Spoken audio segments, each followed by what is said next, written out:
quelques années, on a un nouveau ravageur qui est apparu, qui s'appelle la Drosophila suzuki. Il arrive de l'Asie. Nous cherchons des moyens de lutte et une solution pour continuer à produire malgré l'existence de ce ravageur.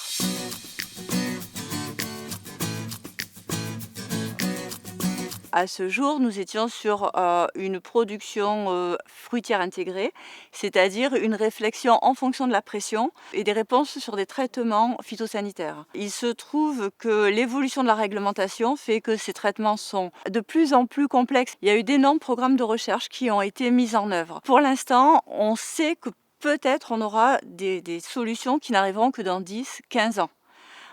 On cherche beaucoup sur le biocontrôle, c'est-à-dire avoir de nouveaux insectes qui vont éliminer la mouche. Pour l'instant, ça reste au niveau de la recherche fondamentale. On ne peut pas se permettre d'attendre 10-15 ans et de ne pas produire pendant 10-15 ans. Une solution qui est testée et qui est développée par les producteurs actuellement, c'est la mise en place de filets qui empêchent la Drosophila suzuki de rentrer sur les vergers. On a effectivement des filets qui vont couvrir une parcelle entière, avec ou sans bâche, c'est-à-dire que la bâche, ça sera en plus une protection contre la pluie, puisque la cerise est un fruit extrêmement fragile, une pluie fait éclater le fruit. Donc on a une parcelle entière protégée, comme ici, mais on peut avoir également des rangs qui sont protégés, où on va entourer l'arbre. Il faut maîtriser la taille effectivement en hauteur. C'est aussi un avantage de ce système, puisque au plus le cerisier est haut, au plus il est compliqué de ramasser des cerises. Il faut la main d'œuvre déjà est de toute façon spécialisée, mais aller ramasser des cerises à plusieurs mètres de hauteur, c'est compliqué, ça fait perdre du temps.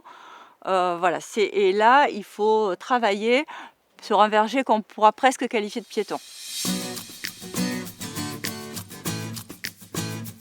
C'est un coût qui a beaucoup évolué puisque dans un premier temps c'était expérimental.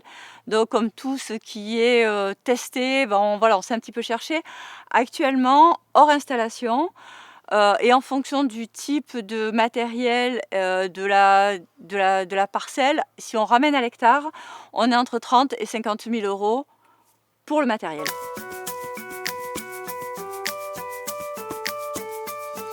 Et là, aujourd'hui, on arrive à des taux financiers acceptables, autour de 30-35 000 € hectare. Si la région, si l'État peut nous aider, ça peut en même temps baisser aussi ce montant-là. Et je pense que c'est tout à fait faisable à ce qu'on puisse couvrir un certain nombre de vergers.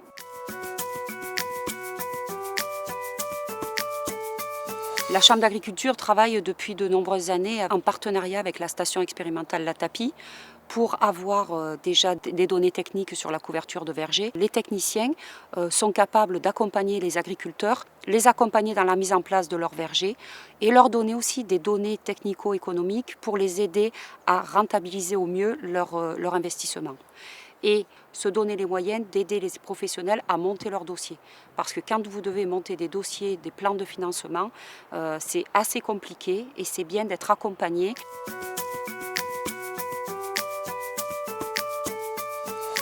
Financement, mise en place, appui technique. Aujourd'hui, je pense qu'il ne faut pas rater cette opportunité-là parce qu'elle risque de pas se reproduire plusieurs fois.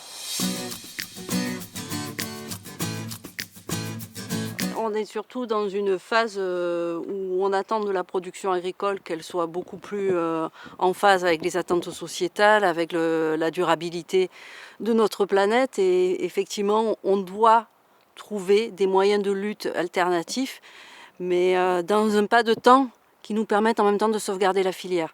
Or, toute la difficulté est d'être sur le bon pas de temps parce que priver les agriculteurs de tout moyen de lutte phytosanitaire sans qu'ils aient les réponses alternatives, c'est condamner cette filière.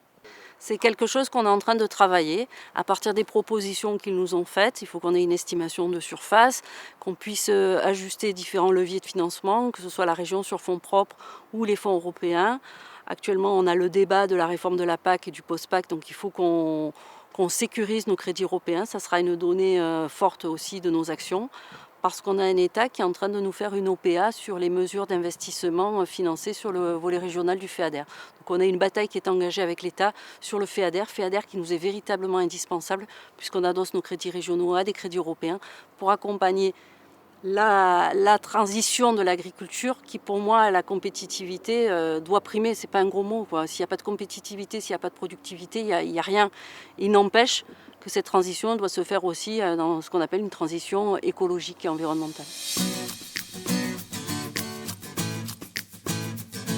L'objectif serait d'investir 30 000 € hectare. Si on pouvait avoir des aides à hauteur de 15 000 € hectare, reste en autofinancement, apport de l'agriculteur, 15 000 € hectare. 15 000 € hectare, je pense que c'est amortissable. Si vous amortissez ça sur 5 ans, ça vous fait 3 000 € par an. Je pense que c'est tout à fait faisable, d'autant plus que vis-à-vis de votre production, vous avez moins de tri, moins de déchets. La qualité aussi avec le calibre qui vient en compte. Je pense qu'il y a tout à gagner. Je suis certaine qu'il y a un grand nombre d'exploitations qui pourraient avoir 1, 2, 3 hectares à couvrir. Est-ce que c'est pas mieux peut-être de couvrir 3 hectares en sécurité plutôt que d'en avoir, je dirais, 10, 15 hectares et de laisser les choses sans solution aujourd'hui? J'ai vraiment le souhait qu'entre les professionnels et les techniciens, AOP, chambres et élus, et l'accompagnement de l'État, bien sûr, nous puissions amener les producteurs qui maîtrisent parfaitement leur production professionnelle, c'est une production compliquée, à ne pas basculer du côté du renoncement, mais à se dire je vais pouvoir surmonter ces contraintes techniques et sanitaires grâce à un accompagnement qui me permettent de franchir le pas. Mais ces productions, aujourd'hui, les exploitations sont parfois déjà en grande difficulté. Donc il faut qu'on place le curseur au bon endroit pour que ce soit réalisable pour les producteurs.